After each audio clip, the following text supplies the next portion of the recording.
সংবিধান মেনেই কিন্তু সব যে কোনো আইন তার নির্ধারণ করতে হবে বা তৈরি করতে হবে। যে কোনো ধর্মের মানুষ কিন্তু তার ধর্মচারণ করতে পারবে। সরকারের দিকেই ডিএমদের বেশি অংশ ঝুঁকে থাকে। আধারকে এই এসআইআর এর মধ্যে আনা হতো না। এখন সুপ্রিম কোর্টের নির্দেশে কিন্তু আধার যেহেতু একটি ভ্যালিড আইডেন্টিটি প্রুফ, কার্ডকেও কিন্তু একটি আইডেন্টিটি প্রুফ হিসেবে গণ্য করতে হবে। পুরো আইন বাতিল বলে ঘোষণা করেনি বা স্থগিতাদেশ দেয়নি। আইনের কিছু কিছু অংশ সেগুলো কিন্তু অলরেডি স্থগিতাদেশ দিয়েছে। ওয়াকআপ নিয়ে মামলা চলছিল, ওয়াকআপ আইন নিয়ে। সেই ওয়াকআপ আইনের কিছু কিছু অংশে স্থগিতাদেশ দিয়েছে সর্বোচ্চ আদালত। এই যে স্থগিতাদেশ দেওয়া হয়েছে কিছু কিছু অংশে, এই বিষয়টার মানে কোন কোন বিষয়টায় দেওয়া হয়েছে, কি হয়েছে এবং কেন এই স্থগিতাদেশ দেওয়া হলো? দেখুন, ভারতবর্ষের যে সংবিধান আছে, যে কোনো রাজ্যের বলুন বা ধরুন যে কোনো অ্যাক্ট বা ধরুন যার রুলস যাই হবে না কেন, সেটা কখনোই ভারতের যে সংবিধান আছে সেটার পরিপন্থী হতে পারে না। সংবিধান মেনেই কিন্তু সব যে কোনো আইন তার নির্ধারণ করতে হবে বা তৈরি করতে হবে। এক্ষেত্রে ওয়াকফ আইন যখন তৈরি হয়, সেখানে দেখা গেছে কনস্টিটিউশনের যে মোটো বা কনস্টিটিউশনের যে অধিকারগুলো দেওয়া হয়েছে, যে অধিকারগুলো বর্ণিত হয়েছে, সেই অধিকার অনেকাংশে খর্ব হচ্ছে। আমাদের সংবিধানের ফান্ডামেন্টাল রাইট কিন্তু আছে যে কোনো ধর্মের মানুষ কিন্তু তার ধর্মচারণ করতে পারবে এবং স্বাধীনভাবে সেই ধর্মচারণ করতে পারবে। সেখানে কিন্তু একদম স্পষ্টভাবেই বলা আছে। এই যে ওয়াকফ আইন যখন তৈরি হয়, নিশ্চিতভাবে সেখানে আইন পাশ হয়েছে, কিন্তু পরবর্তীতে যখন সেই আইনের যে ধারাগুলো রয়েছে বা বিভিন্ন পোর্শন রয়েছে, সেগুলো কিন্তু সুপ্রিম কোর্টে চ্যালেঞ্জ হয় এবং সুপ্রিম কোর্ট কিন্তু স্পষ্টভাবে জানিয়ে দিয়েছে সেই আইনের কিছু অংশ, পুরো আইন বাতিল বলে ঘোষণা করেনি বা স্থগিতাদেশ দেয়নি। আইনের কিছু কিছু অংশ সেগুলো কিন্তু অলরেডি স্থগিতাদেশ দিয়েছে, কারণ সেখানে ভারতবর্ষের যে সংবিধান সেটা কিন্তু বিঘ্নিত হচ্ছিল। যে অধিকারগুলো বর্ণিত আছে সেই অধিকারগুলো বিঘ্নিত হচ্ছিল সেই সম্প্রদায়ের মানুষের, সেই জন্য কিন্তু সেখানে স্থগিতাদেশ দিয়েছে। যেমন একটি ওয়াকফ বোর্ডে কতজন সেই ধর্মের লোক থাকবে, সেইখানে কিন্তু এই নতুন আইন যে করা হয়েছিল সেখানে কিন্তু যে আইনগুলো প্রভিশনগুলো দেওয়া হয়েছিল সেই পোর্শনগুলোতে যেমন স্থগিতাদেশ হয়েছে, এবং আরো অন্যান্য প্রভিশনগুলো যেগুলো ধরুন সংবিধান পরিপন্থী, সেগুলোতে কিন্তু এই ইন্টারিম স্টেজে কিন্তু স্থগিতাদেশ দিয়েছে এবং পরবর্তীতে আরো যে প্রভিশনগুলো রয়েছে তখন বাকি অংশটা ডিসাইড হবে। এই যে ডিএমদের ক্ষমতা খর্ব করা হলো বা তাদের হাত থেকে নিয়ে নেওয়া হলো, এটা কতটা স্বস্তির? যারা মামলাকারী ছিলেন, যারা দাবি করছিলেন পুরো ওয়াকফ আইনটাই বাতিল করার জন্য, তাদের জন্য কতটা স্বস্তির বলে আপনার মনে হয়? একদম অনেকটাই স্বস্তি। কারণ কি, দেখুন, কোনো একটি অংশে যেমন ধরুন যখন হিয়ারিং চলছিল তখন জামা মসজিদের কথা ওঠে। ধরুন জামা মসজিদ ইমমেমোরেবল টাইম ধরে সেটা কিন্তু ইউজ হচ্ছিল। এখন এই যে ডিটারমিন করার যে ক্ষমতাটা সেটা কিন্তু দেওয়া হচ্ছিল ডিএম কে, এবং ডিএম কিন্তু একটি রাজ্য সরকার যে হয় তার একটি দলের ক্ষমতাধীন বলতে পারেন যে তাদের ম্যাক্সিমাম ক্ষেত্রেই দেখা যায় যে সরকারের দিকেই ডিএমদের বেশি অংশ ঝুঁকে থাকে। কারণ কি, তাদের যে কাজ করার পদ্ধতি বলেন বা কাজ করার তাদের যে পরিধি বলেন, সেটা কিন্তু অনেকাংশে সরকার বিরোধী খুব কম হয়। সেখানে কিন্তু সরকারের পক্ষেই সবসময় তারা কাজ করে থাকে, এবং এই ক্ষেত্রে যদি সেই অধিকারটা সরকারি কোনো আধিকারিককেই দেওয়া হয়, তাহলে কিন্তু যে ওয়াকফের যে প্রপার্টি গুলো রয়েছে বা ধরুন যেই অংশগুলোকে নির্ধারণ করার প্রয়োজন রয়েছে নিরপেক্ষভাবে, সেটা কিন্তু বিঘ্নিত হতো। খুব স্বাভাবিকভাবেই এই কারণেই কিন্তু সুপ্রিম কোর্ট মনে করেছেন এই অংশটাও কিন্তু স্থগিতাদেশ দেওয়া প্রয়োজন। তাই ডিএম এর যে অ্যাবসলিউট ক্ষমতাগুলো দেওয়া হয়েছিল নতুন যে আইন ওয়াকফের, সেই ক্ষমতাগুলো কিন্তু আপাতত স্থগিত করা হয়েছে, এবং কিছু পোর্শন যেমন ধরুন বলতে পারেন যে ওয়াকফ রেজিস্ট্রেশনের কথা বলা হয়েছে ওখানে নতুন করে, এবং সেখানে একজন কত বছর ধরে ধর্মাবলম্বী হলে তবে এই বয়স সীমার যে পোর্শনটা ছিল সেই পোর্শনেও কিন্তু স্থগিতাদেশ দিয়েছে। কারণ কি, একজন নন মুসলিম, আগে যেটা ছিল মোর সেকুলার ছিল বলতে পারেন, একজন নন মুসলিমও চাইলে কিন্তু এই ওয়াকফ প্রপার্টিতে সে ওয়াক হিসাবে সেটাকে দান করতে পারতো, আল্লাহর উদ্দেশ্যে সেটা কিন্তু দান করতে পারতো।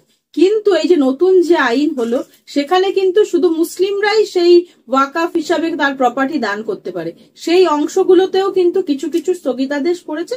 খুব স্বাভাবিক, যে সংবিধান বিরোধী যেই প্রভিশন গুলো ছিল, যে আইনগুলো ছিল, যেই অংশগুলো ছিল, সেগুলোতেই কিন্তু স্থগিতাদেশ পড়েছে এবং সেগুলোই কিন্তু আপাতত স্থগিতাদেশ থাকবে এবং পুরনো যে পদ্ধতিতে যে কার্যকলাপগুলো হচ্ছিল সেগুলোই কিন্তু এখন বর্তমান থাকবে।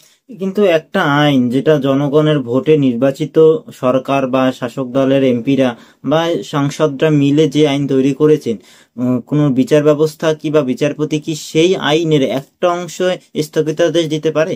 একদমই পারে, একদমই পারে। কারণ আমাদের কনস্টিটিউশনে যে যে অধিকারগুলো, যে দায়িত্বগুলো অর্পিত আছে বিভিন্ন এক্সিকিউটিভ এবং আরো অন্যান্য জুডিশিয়ারির প্রত্যেকটি বলতে পারেন যে পিলারের ওপর যে দায়িত্বগুলো বর্ণিত আছে, যদি কখনো কোনো জুডিশিয়ারি, কোনো এক্সিকিউটিভের তরফ থেকে বা লেজিসলেটিভের তরফ থেকে কোনো সংবিধানকে না মেনে যদি কোনো কোনো আইন প্রভিশন আইন সেটা পাশ করা হয়, সেটা বোধ বলতে পারেন সংসদের ক্ষেত্রে পাশ হয়, সেটা জনগণের প্রতিনিধিরাও যদি সেটা পাশ করে, নিশ্চিতভাবে মেজরিটি পেয়েই তারা এই আইনটি পাশ করেছিল। তো সত্ত্বেও কিন্তু এর আগেও এরকম ঘটনা ঘটেছে যে যদি এরকম কোনো প্রভিশন বা পুরো আইন যদি দেখা যায় যে সংবিধান পরিপন্থী, সংবিধান না মেনে হয়েছে এবং সংবিধানের যে অধিকারগুলো বর্ণিত আছে সেগুলো কোনোভাবে বিঘ্নিত হচ্ছে, তাহলে কিন্তু জুডিশিয়ারির সেই ক্ষমতা আছে তার ইন্টারপ্রিটেশনের মাধ্যমে বা তার জুডিশিয়াল ক্ষমতার মাধ্যমে বলতে পারেন যে সেটাকে কিন্তু আল্টা ভাইরিস ঘোষণা করা। এক্ষেত্রে এখনো পর্যন্ত যেহেতু হিয়ারিং কনক্লুড হয়নি, আপাতত ইন্টারিম স্টেজে যে হিয়ারিং হয়েছে, এই ইন্টারিম স্টেজে হিয়ারিং এর পরবর্তীতে কিন্তু এই নির্দেশ এসছে আপাতত সেই পোর্শনগুলো কিন্তু স্থগিত থাকবে এবং পরবর্তীতে বিচার হবে যে সেই পোর্শনগুলো থাকবে না থাকবে না। সেক্ষেত্রে কি আগামী দিনে এই ওয়াকআপ আইন যেটা পাশ হয়েছে, আইনে রূপান্তরিত হয়েছে, সেটা বাতিল হওয়ার সম্ভাবনা থাকে কোথাও? সেটা দেখুন, পুরো অংশটা যেহেতু বাতিল হয়নি এবং পুরো প্রভিশনটা কেউ বলেনি যে পুরো ওয়াকআপ আইনটাই তুলে দাও, নতুন আইনের যেগুলো ধরুন পরিপন্থী বলতে পারেন, সংবিধান পরিপন্থী এবং যেগুলো ধরুন ওই ধর্মের ধর্মাবলম্বী যে মানুষগুলো রয়েছে তারা সেই প্রভিশনের দ্বারা এফেক্টেড হবে বা অন্যান্য ধর্মের মানুষও যদি এফেক্টেড হয়, তারা কিন্তু সেই পোর্শনগুলো স্পেসিফিক চ্যালেঞ্জ করা হয়েছে এবং সেগুলোর উপরেই কিন্তু স্থগিতাদেশ পড়েছে।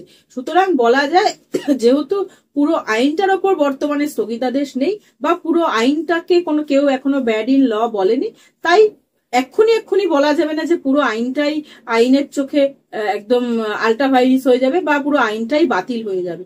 সুতরাং বলা যায় যে বর্তমানে যেই প্রভিশনগুলোতে স্থগিতাদেশ নেই সেই অনুযায়ী কিন্তু আইনের যে ইমপ্লিকেশন বলতে পারেন বা আইনের যে ইমপ্লিমেন্টেশন বলতে পারেন সেটা কিন্তু করতেই পারে সরকার। মানে একদিকে ওয়াকআপের মানে কিছু কিছু অংশে স্থগিতাদেশ দেওয়া, অন্যদিকে এসআইআর নিয়ে সর্বোচ্চ আদালতের যে পর্যবেক্ষণ যে যদি ভুল পদ্ধতিতে এসআইআর করা হয় তাহলে পুরো প্রক্রিয়াটাই বাতিল করা হবে, মানে প্যানেল বাতিলের মতো। এসএসসিতে আমরা প্যানেল বাতিল দেখেছিলাম, এক্ষেত্রে এসআইআর প্রক্রিয়াটা যদি ভুলভাবে হয় তাহলে পুরো প্রক্রিয়াটাই বাতিল করে দেওয়া হবে। এই যে পরপর ওয়াকআপ তারপরে এসআইআর, এই যে সর্বোচ্চ আদালতের রায় এবং পর্যবেক্ষণ, কোথাও গিয়ে কি আপনার মনে হচ্ছে যে কেন্দ্র সরকার এই মুহূর্তে কিছুটা হলেও চাপে রয়েছে বা কেন্দ্র সরকারের কাছে একটা ধাক্কা সর্বোচ্চ আদালতের তরফ থেকে? দেখুন, এটা তো ধাক্কা বলতে পারেন, কিছু ক্ষেত্রে ধাক্কা যদি কেউ মনে করে তাহলে ধাক্কা, কিন্তু বক্তব্য হচ্ছে যদি কোনো আইন প্রণয়ন, এটা খুব সাধারণ বিষয়, যদি কোনো আইন প্রণয়ন আইন মেনে না হয়, সংবিধান মেনে না হয়, তাহলে তার যা পরিণতি হবে সেটাই কিন্তু বর্তমানে হয়েছে এবং যে আমাদের দেশের যে সর্বোচ্চ আদালত সে কিন্তু সেই ইন্ডিকেশনই দিয়েছে এবং সেই জন্যই কিন্তু আজকে স্থগিতাদেশ হয়েছে। এখন বক্তব্য হলো এসআইআর এর ক্ষেত্রে, শুধু এসআইআর নয়, যে কোনো পদ্ধতিতে যে কোনো ক্ষেত্রে, মানে ধরুন সেটা আপনি প্যানেল থেকে বলতে পারেন, চাকরির ক্ষেত্রে প্যানেল এবং অন্যান্য ক্ষেত্রে যে প্রক্রিয়াগুলো অবলম্বন করে যে কোনো সরকার বা অথরিটি গুলো, সেই প্রক্রিয়া যদি আইন মেনে না হয়, সেই প্রক্রিয়া যদি গলত থাকে, সেই প্রক্রিয়া যদি সঠিকভাবে না সম্পন্ন করা হয়, তাহলে যদি সেই প্রক্রিয়াকে কেউ চ্যালেঞ্জ করে তাহলে সেটা বাতিল বলে ঘোষণা হয়, খুব স্বাভাবিক বিষয়। এক্ষেত্রে এসআইআর এর বিষয়ে, এসআইআর যখন ইমপ্লিমেন্টেশন করতে যাওয়া হয়েছে, এসআইআর এ বলা আছে একরকম, কিন্তু যখন বাস্তবে যখন রূপান্তরিত হচ্ছে তখন হয়ে যাচ্ছে আর এক রকম। খুব স্বাভাবিকভাবেই বিভিন্ন টাইম টু টাইম কিন্তু সুপ্রিম কোর্টের অবজারভেশন দিতে বাধ্য হয়েছেন এবং অবজারভেশন দিয়েছেনও। এবং সেক্ষেত্রে দেখবেন আগে আধারকে এই এসআইআর এর মধ্যে আনা হতো না, এখন সুপ্রিম কোর্টের নির্দেশে কিন্তু আধার যেহেতু একটি ভ্যালিড আইডেন্টিটি প্রুফ যে কোনো মানুষের ক্ষেত্রে, সেখানে আপনার ফিঙ্গারপ্রিন্ট থেকে শুরু করে আপনার রেটিনার পর্যন্ত সব ডিটেলস নেওয়া আছে, সেই ডকুমেন্টস কে তো কেউ অমান্য করতে পারে না। খুব স্বাভাবিকভাবেই সুপ্রিম কোর্ট কিন্তু যথার্থভাবেই বলেছে যে এসআইআর যখন পদ্ধতি অবলম্বন হবে তখন কিন্তু এই যে আধার কার্ড, যেটি একটি আইডেন্টিটি প্রুফ যে কোনো ভারতবর্ষের নাগরিকের, সেই আধার কার্ডকেও কিন্তু একটি আইডেন্টিটি প্রুফ হিসেবে গণ্য করতে হবে। খুব স্বাভাবিকভাবেই তারপরে সেটাও গ্রহণ করা হয়েছে। এবং এগুলো যখন কোনো প্রক্রিয়া অবলম্বন করা হয়, বাস্তবে রূপান্তরিত করতে গেলে অনেক ডিফিকাল্টিজ এর মধ্যে পড়তে হয়, অনেক সমস্যার সম্মুখীন পড়তে হয়। এবং সেই সমস্যার সম্মুখীন যদি যথার্থভাবে না করতে পারে তাহলে তো জুডিশিয়ারিকে হস্তক্ষেপ করতেই হবে। এক্ষেত্রে হস্তক্ষেপ হয়েছে এবং বিভিন্ন সময় সেই জন্য দেখবেন বিভিন্ন রায়ও এসেছে। এবং এর আগে যখন বিহারে এই পদ্ধতি অবলম্বন করেছে সেখানে দেখা গেছে একাধিক ত্রুটি ছিল, সেই ত্রুটিগুলো কিন্তু রেকটিফিকেশনের সুযোগ দেওয়া হয়েছে এবং সেই রেকটিফিকেশন প্রসেস কিন্তু এখনো চলছে। যদি এই রেকটিফিকেশনের পরেও দেখা যায় যে সেই রেকটিফিকেশন যথার্থ হয়নি এবং সেখানে এখনো ত্রুটি রয়ে গেছে এবং পুরো পদ্ধতিটাই ত্রুটিপূর্ণ রয়ে গেছে, স্বাভাবিকভাবেই সেটা কিন্তু রায় আসতেই পারে যে এসআইআর এর যে পদ্ধতিটা সেটা বাতিল বলে ঘোষণা হতেই পারে। এটা বলা এখনই সম্ভব না, কারণ কি এখনো সেই অবজারভেশন সুপ্রিম কোর্টে আসেনি, সুপ্রিম কোর্ট এখনো সেই অবজারভেশন জানে, যতক্ষণ না দিচ্ছে ততক্ষণ অনুমান ছাড়া এগুলো কিছুই না। Thank you.